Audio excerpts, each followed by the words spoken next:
ஆசீர்வாதம். அடிவயிற்று சுளீர் என்று ஒரு வலி, கீழ்முதுகு, இடுப்பு, கால் என்று மானாவாரியாக வலித்தது.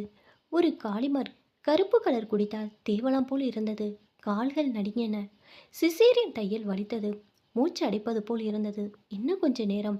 மதிய உணவு இடைவேளை. மணி அடித்துவிடும். அதற்குள் கண்கள் இருட்டி கொண்டு வந்தது. நாக்கு வறண்டது. பழக்கமான பாடல்களை மாணவர்களுக்கு வாய் தன்னிச்சையாக சொல்லி கொண்டிருந்தது. தக்காளி போய் வெங்காயம் வந்தது. டும் டும் டும். வெங்காயம் போய் சாம்பார் வந்தது. டும் டும் டும். மாணவர்கள் மிக உற்சாகமாக குதித்து குதித்து பாடினார்கள். அவர்களுக்கு இந்த பாட்டு ரொம்பவும் பிடித்து போய்விட்டது.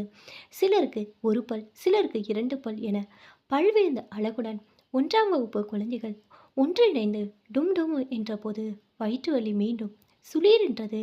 கால் கடுத்தது. அழுகையாக வந்தது. மணி அடித்தது. மதிய உணவு இடைவேளை. மிக மெதுவாக நாற்காலியில் அமர்ந்தபோது சகதியில் கால் வைத்தது போன்ற நசநச என்று உதிரம் நனைத்த சானிட்டரி பேட் உணர வைத்தது. சேலை வரை உதிரம் நனைந்ததை உணர முடிந்தது. அயற்சியாக இருந்தது.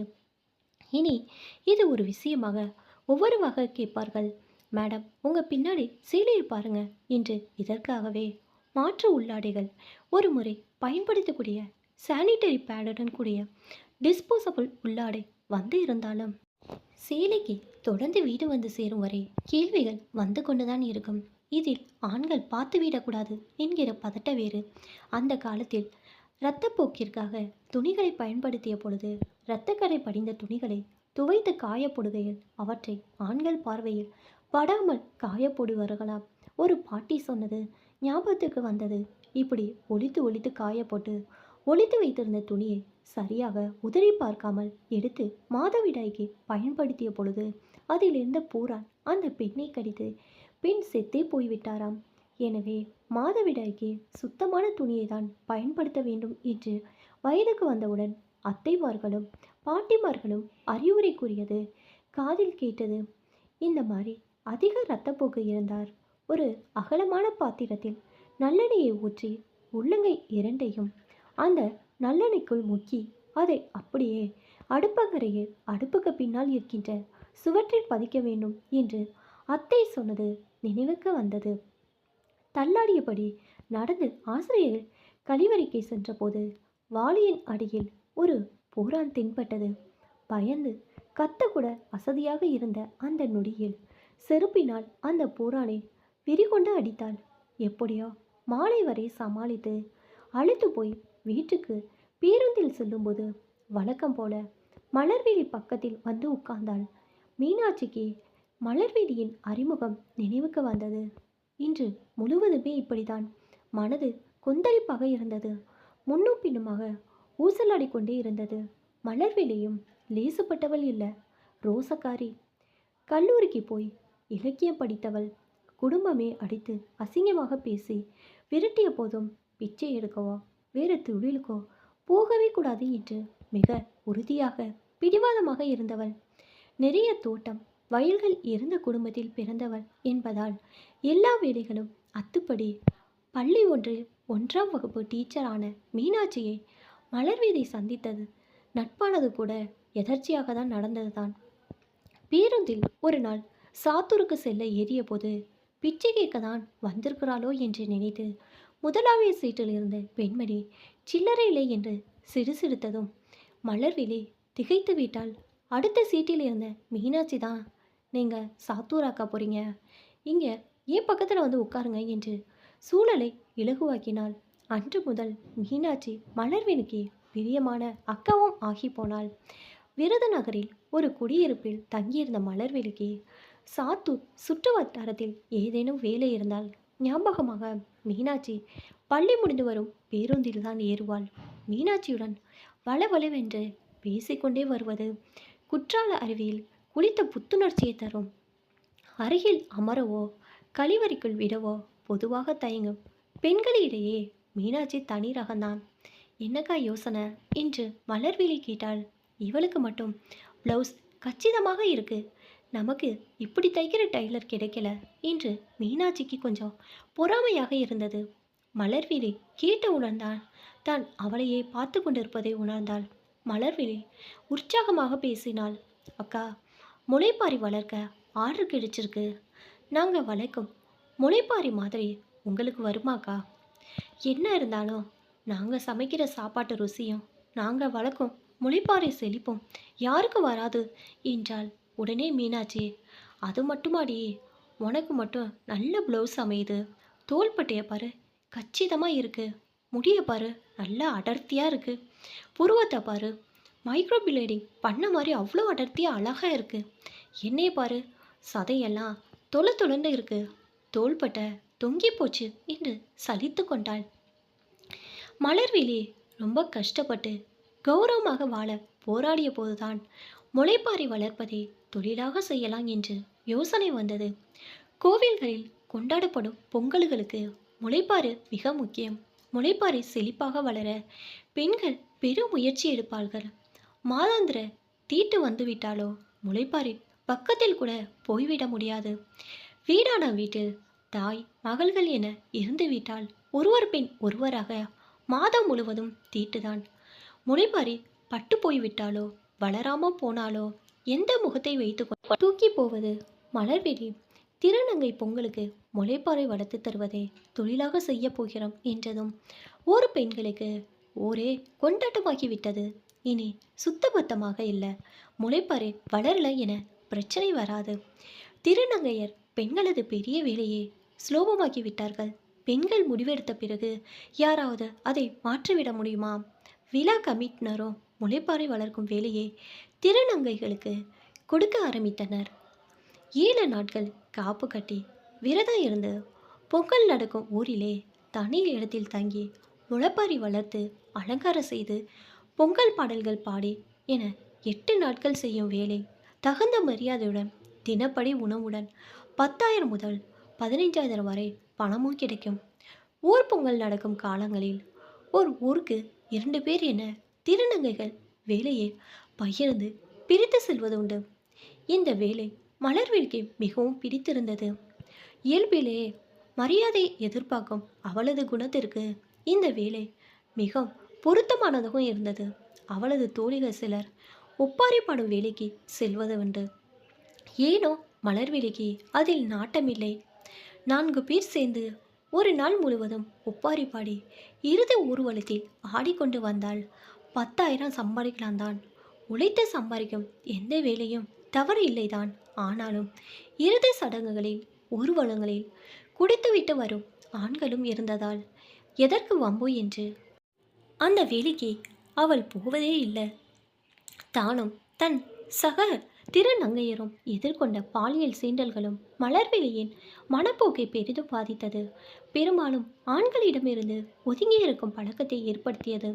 தான் சம்பாதிக்கும் காசை இருக்கப்பட்டு தர்மத்துக்கு கொடுக்கும் பழக்கம் எல்லா திருநங்கைகளைப் போல அவளுக்கும் இருந்தது.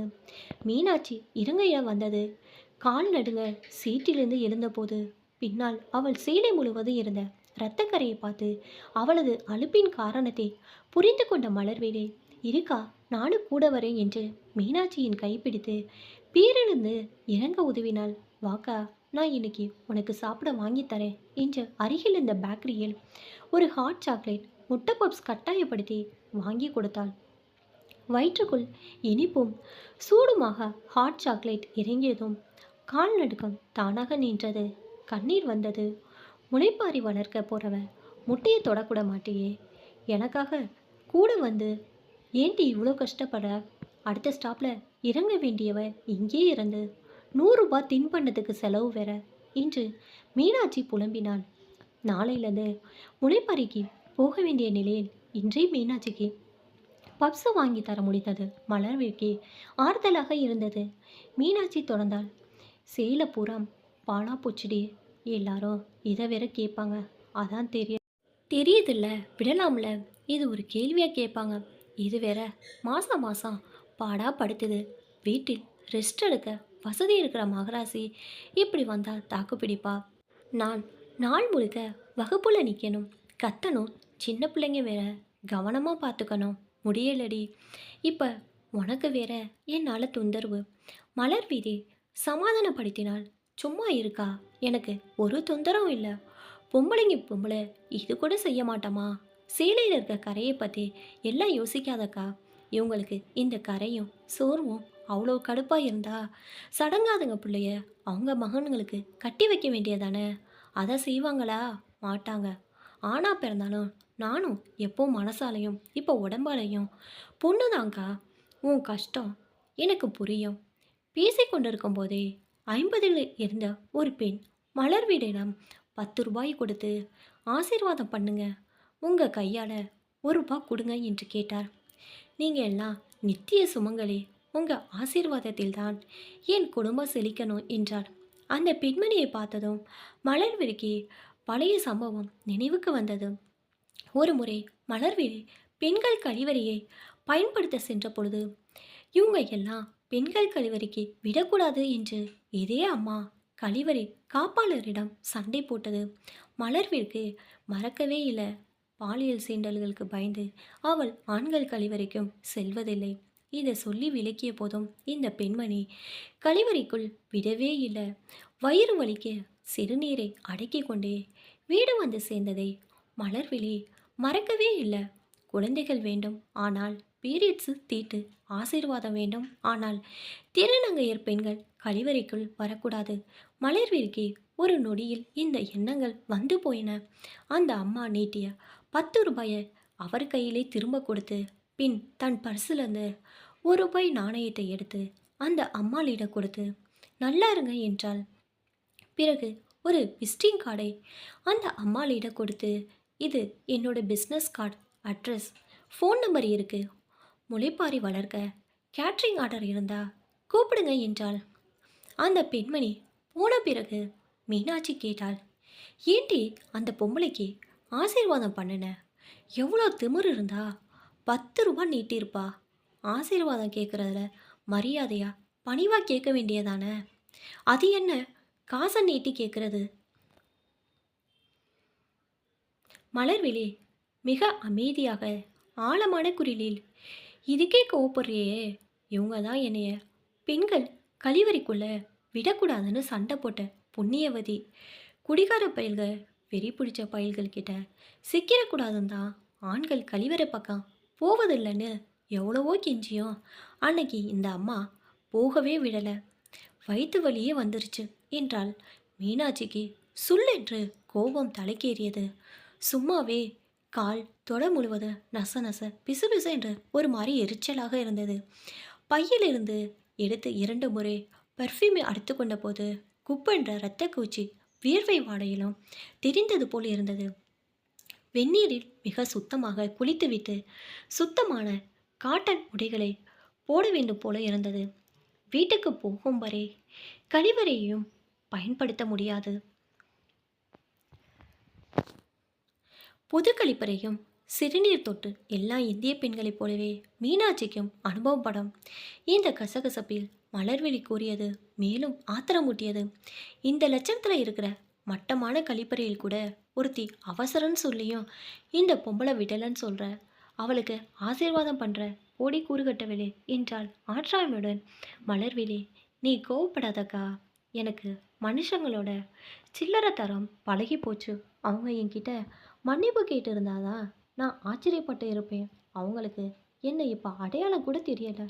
போகிற போக்கில் ஒரு செடியில் இருக்கிற பூவை பிச்சு போட்டுட்டு போகிற மாதிரி மனுஷன் மாதிரி ரொம்ப இயல்பாக என்னை காயப்படுத்தியிருக்கிறாங்க. இந்த இயல்பு தாக்கா இந்த சமுதாயம். இதை நான் தூக்கி சுமக்கிறத விட உன்னை மாதிரி அருமையான மனிதர்களை அவங்க நினைவுகளை ஞாபகம் வைத்துக்கொள்ள விரும்புகிறேன் அக்கா. அதுதான் என் மனநலத்துக்கு நல்லது என்றாள். மீனாட்சிக்கும் அது சரியென்று பட்டது. கசகசப்பெல்லாம் போய் மனம் சில்லென்ற ஆனது.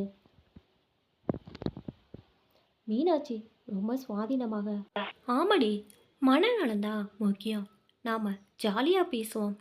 இந்த ஹார்ட்பீட் சீரீஸில் கார்த்திக் ரொம்ப ஸ்மார்ட்டாக இருக்கார்ல, அலைப்பாயுத படத்தில் பார்த்த மாதிரியே இருக்கிறாரு என்றாள். மலர்விழி சிரித்து கொண்டே, நீ 19s கிட்ஸாக்கா? அதான் உனக்கு க்ளீன் ஷேவ், நல்லா படித்த டாக்டர் கார்த்திக் பிடிக்குது. எங்களுக்கெல்லாம் அர்ஜுன் தான் பிடிக்குது. நல்லா தாடி வச்சு முரட்டு பையனா என்று அடிக்கியவளே, பொடி போய் முளைப்பாரிக்கு விரதாயிரு என்றால் மீனாட்சி சிரித்தபடி. 2 பேரும் சிரித்து கொண்டே நரியை எட்டி போட்டார்கள்.